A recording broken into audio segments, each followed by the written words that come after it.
G'day viewers, I want to share something with you that happened on the weekend that made me really rather angry. Also frustrated, despairing, and slight hints of murderousness thrown in.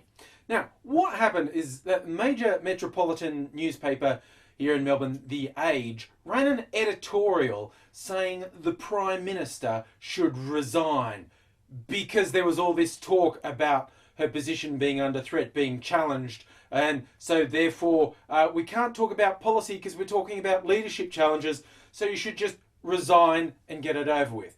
Before I get on to specifically why it made me angry, I will give a bit of background. I'll be very quick because I've covered most of these topics before. But Australia has a Westminster-style parliamentary democracy. We don't have a president. You vote for your local member, and the party or coalition that can form a majority of seats in the lower house gets to form government, assuming the Queen's appointee, the Governor-General, goes along with it. Now, that party or coalition internally elects their own leader. Now, you know who their leader is going into the election, although people often talk about, oh, I'm voting for Julia Gillard is Labor, she's the Prime Minister. Tony Abbott is the current opposition leader. But unless they're your local member, you aren't actually voting for them. You're voting for the party that they currently head up, that they have a dominant but not completely controlling hand on the steering wheel, as it were. It's not the same as a presidential system by any stretch of the imagination. So that's the system we have. That's how someone gets power, and you don't vote for Prime Minister, you vote for your local member. Winning party chooses their own leader who becomes Prime Minister. So, a little bit of colour that I've covered before. The Labor Prime Minister Kevin Rudd got so unpopular within his own party because he's a complete prick to work for. They rolled him. They said, oh look, you've lost favour of the electorate, we hate your fucking guts. And they rolled him, and Julia Gillard was put in his place. Young Kev did not take this lying down, something that I don't altogether blame him for, because it was a bit rough, but he invited it on himself.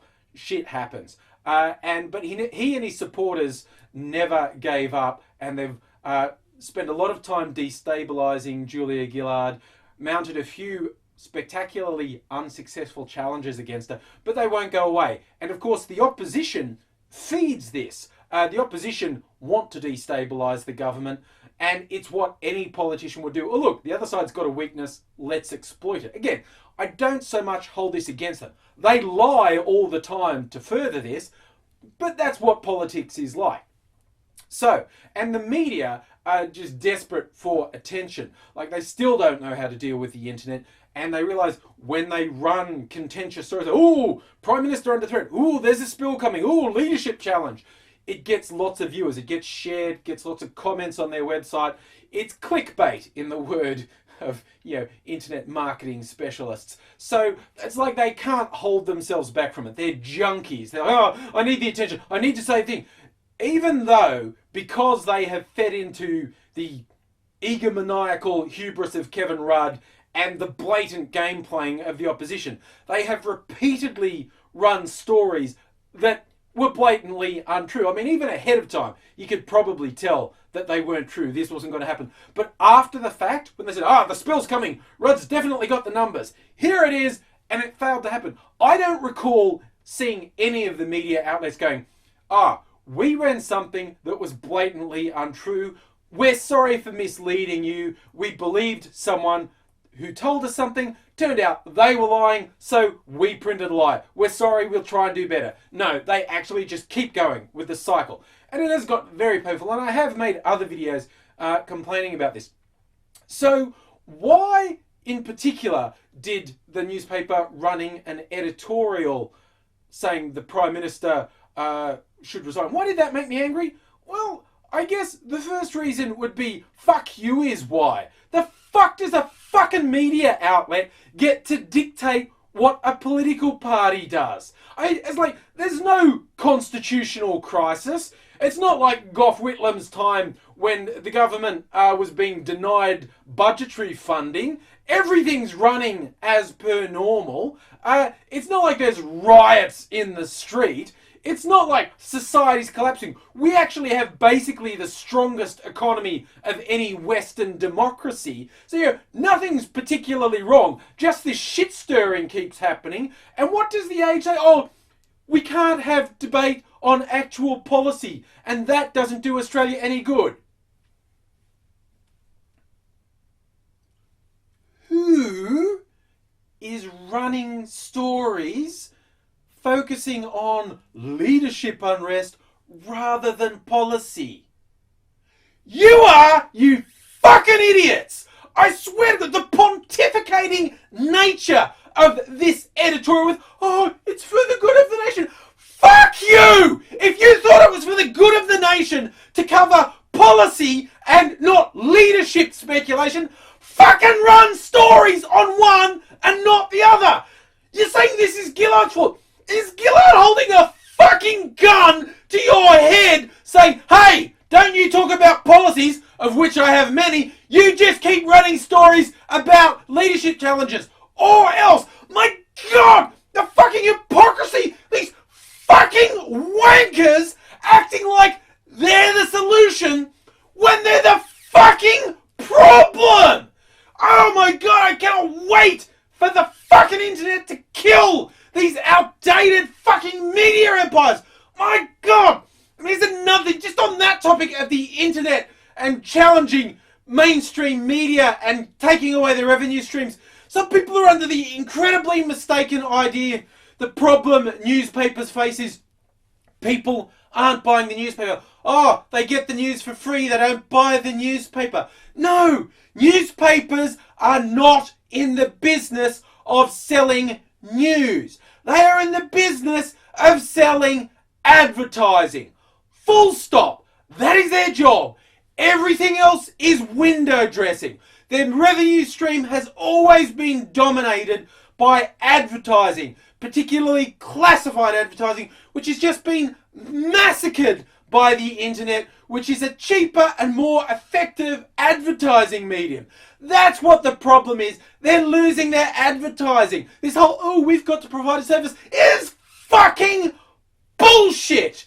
And when they run pontificating articles like this, just going, oh, I know what's good for the nation, then fucking start doing it, okay? The ridiculous nature of, oh, the Prime Minister has to resign, so this speculation stops. How about you stop running blatantly fucking untrue stories? I mean, my God, giving oxygen to oxygen thieves like Christopher fucking Pyne, who I've said before has gone on about, oh no, people in Labor have told me that this is definitely happening.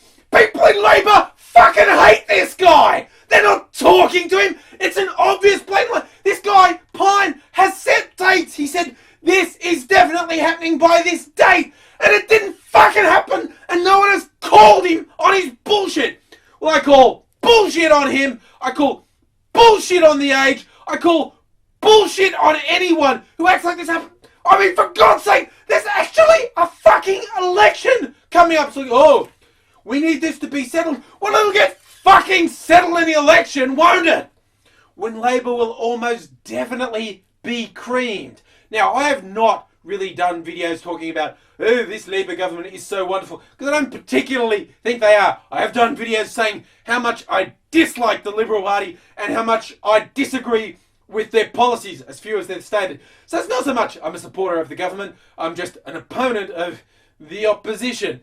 But you know what? Maybe, on a philosophical note, maybe Labor has to be creamed, because they've been acting like colossal fuckwits. I have never seen someone with so much success be incapable of communicating their success to the public. Maybe they fucking need a giant bollocking. I shut up for who's going to suffer.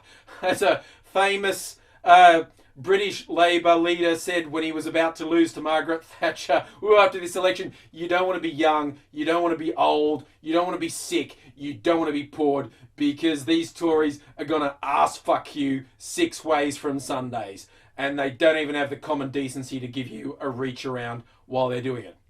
So yeah, that's why I'm sick and why I'm angry about The Age running an editorial saying the Prime Minister should resign. Of course they have the right to run it. I'm not saying they don't have the right to run it. I'm just saying they have no fucking credibility. I did see a lot of people online pontificating, all these people complaining about The Age running an editorial. Don't they understand? It's opinion. That's what an editorial is. Fuck you. What you mean is it's an opinion you're okay with them expressing. You don't necessarily agree with it, but you say it's okay for them to express it. There would be saying that any opinion's okay is fucking bullshit. There will always be an opinion that you think is too far. Personally, I think this one is too far, is overstepping the mark, and mainly because the fucking Age and the media in general are not the solution, they're the fucking problem!